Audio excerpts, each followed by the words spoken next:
शीतकाल में आप गंगा जी के दर्शन करिए। यहाँ पे गंगोत्री में सभी साधु लोग अपनी तपस्या में हैं और पूरा सुनसान है। कुछ लेबर्स हैं यहाँ पर रुके हुए हैं, बाकी सभी जगह संत हैं। और आप लोग कब तक रुके हो अब यहाँ? और भी जाएगा। आप जाने वाले हैं? हाँ, जाने वाला अब ज़्यादा ठंडा हो जाएगा तो चले जाओगे पहले? हाँ, आज जाने वाला है। आज जा रहे हैं? आज चलो ठीक है।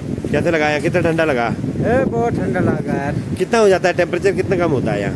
इधर काम तो बहुत हो गया, बहुत ठंडा हो जाता है, -10 -20 के आसपास हो जाता है। इसीलिए उतना ज़्यादा ठंडा आपको। अब ये भी लेबर्स लोग भी जा रहे हैं यहाँ से और इस दीवार का काम चल रहा था गंगोत्री में। तो गंगा जी का एक बार आपको सुंदर दर्शन कराते हैं।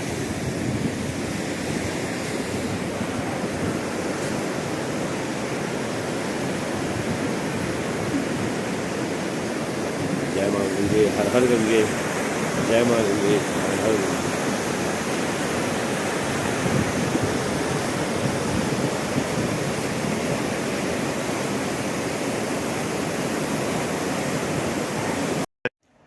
आज हम हिमालय गंगोत्री में आए हैं और यहाँ पे एक बहुत ही ऊर्जावान युवा संत हैं हमारे स्वामी तीर्थ स्वरूप जी, जो कि यहाँ पे अपने कई वर्षों से साधना कर रहे हैं।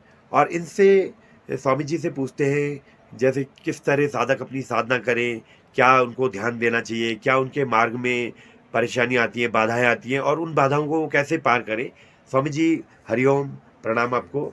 स्वामी जी कुछ हमें बताइए कि किस तरह ये साधना का मार्ग है, कैसे साधना करना चाहिए, आप कुछ। ॐ ध्येयं सदा परिवभग्नमभीष्टतोऽहं तीर्थास्पदं शिवविरिञ्चनुतं शरण्यं वृत्यार्तिहं प्रणतपालभवाब्धिपूतं वन्दे महापुरुषते चरणारविन्दम्। सभी महापुरुषों के चरणों में वंदन करते हुए साधन के विषय में आप प्रश्न कर रहे हैं, तो व्यक्ति जो है व्यक्ति के जीवन में साधन को ऊपर उठाना है तो आहार, व्यवहार और विचार शुद्ध होना चाहिए।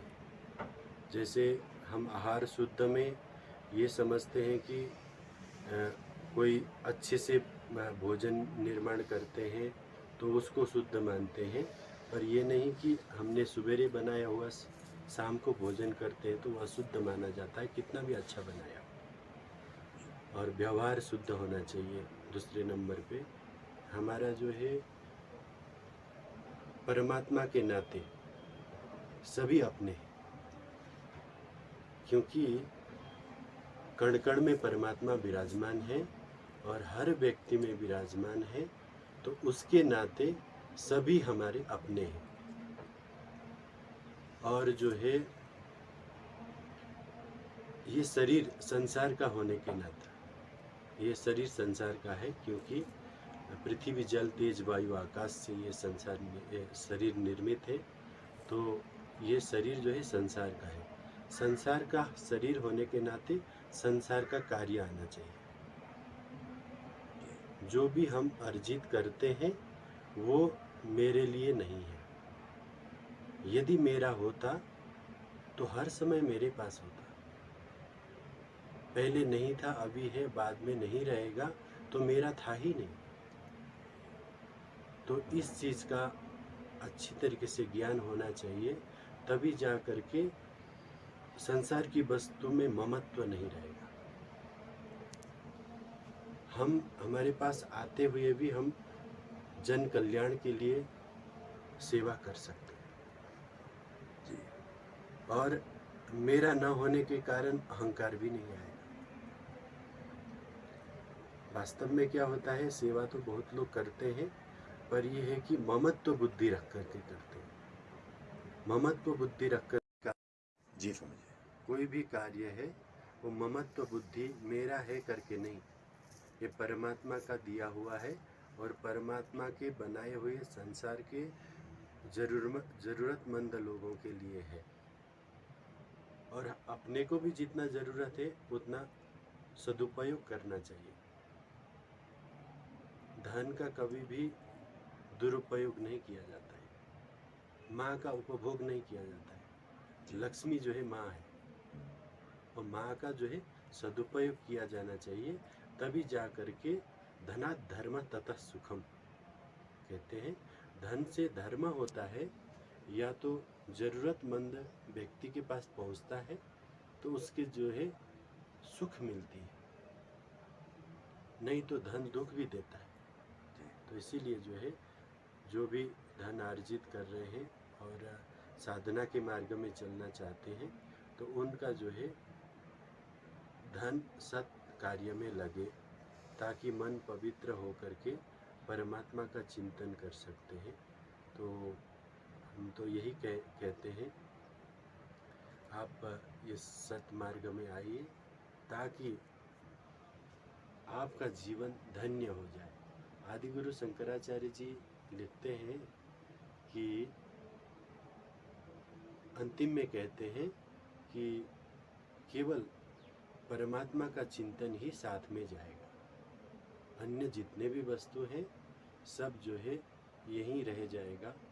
आपका प्रतिष्ठा, सम्मान, आपका जो है शरीर का ममत्व, ये सारा चीज़ यहीं रहने वाला है। और साथ में जाता है तो परमात्मा का चिंतन, और जो है हमने सत्कार्य जो किए हैं वो हमारे साथ में जाएगा। इसीलिए जो है संसार को चलाते हुए, संसार के जो कर्तव्य है उसको निभाते हुए परमात्मा का चिंतन करते रहिए, तो जीवन कल्याण हो जाएगा। ओम। जी स्वामी जी, बहुत बहुत धन्यवाद। अच्छा स्वामी जी, एक प्रश्न ये है कि जैसे लोग कहते हैं कि कुंडलिनी जागृत होती है और हमारे 7 चक्र है, ये मतलब शास्त्रों में कहा गया है, तो क्या ये वाकई में आजकल किसी को अनुभूति होती है इस तरह का ये चीज़, इसमें इस विषय में कुछ बताइए।